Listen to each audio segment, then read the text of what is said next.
the first thing I wanted to cover is just to kind of give you an update about the financial markets, and in particular, what's going on with mortgage rates. And in that regard, there's a few things that are going on. And of course, there's this continuing issue. You see the headlines about, is a recession coming or not? That's part of what I'm going to cover today, because I happen to have a benefit of listening to a pretty good economic forecast this morning. So I'll touch on that in a little bit more detail. Some of the information in terms of economic statistics that have come out recently includes the CPI for March. Of course, CPI is Consumer Price Index. It was at 5.6%. Now, that's still elevated, but it's encouraging because it does show a sort of trend downward in the inflation numbers. So in that regard, we should be cautiously optimistic. The other recent economic statistic that came out was consumer spending, which actually declined about 1% over February. In other words, a 1% decline in March over February.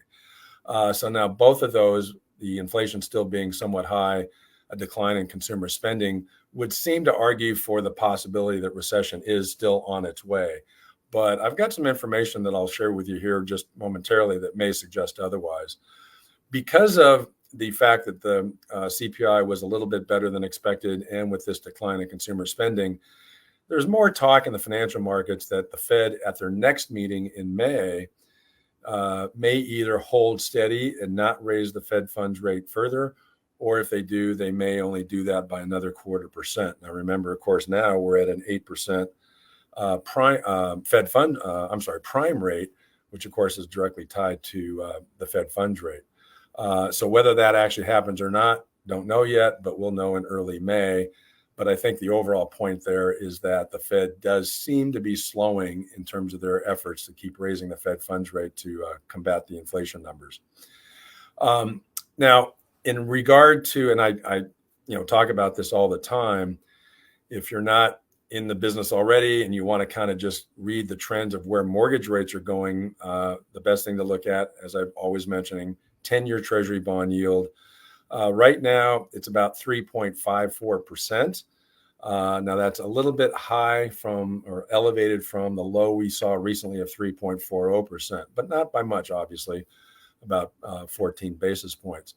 I think what's optimistic about that is it's a continuing sign that the 10-year yield and correspondingly mortgage rates seem to be stabilizing. We haven't seen mortgage rates continue to climb. They seem to be plateauing a little bit in this high 6%, low 6 range.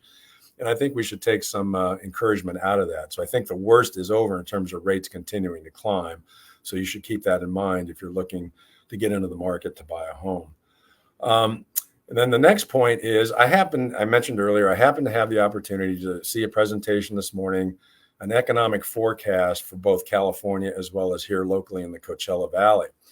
And it was presented by Dr. Christopher Thornburg. He's a PhD in economics. He's the founder of Beacon Economics.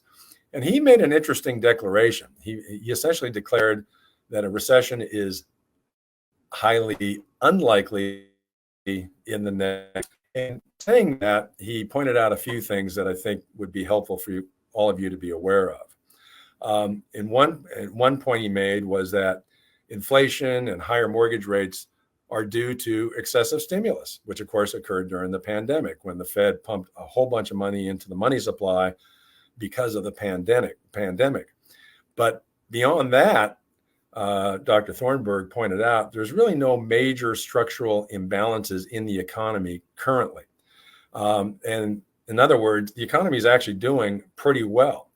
And you may be surprised to hear that, given some of the news that you hear or see with the media. Consumer and business investment, he argues, will offset the current weakness that is in place with real estate and finance because of these higher mortgage rates. So in his mind, that helps support the idea that the economy actually is pretty strong, not necessarily in any likely way going to head into a recession. And then he did point out that home prices will deflate, but they will deflate slightly and slowly.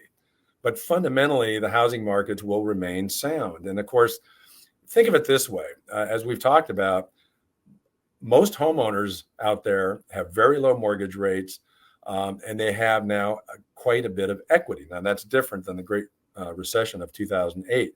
So that bodes well that even if we do see some home prices deflating by, say, 5 to 10%, that still has the homeowner with a good amount of equity remaining. That's going to avoid any kind of situation with, homes hitting the market due to foreclosure and so forth. So in that regard, a little bit of a decline in values, but if you're expecting a big decline, I would argue don't think that way.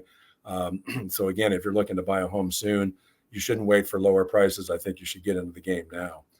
And then one of the biggest issues that Dr. Thornburg pointed out, and he said this a few times during the presentation, was beware the narrative.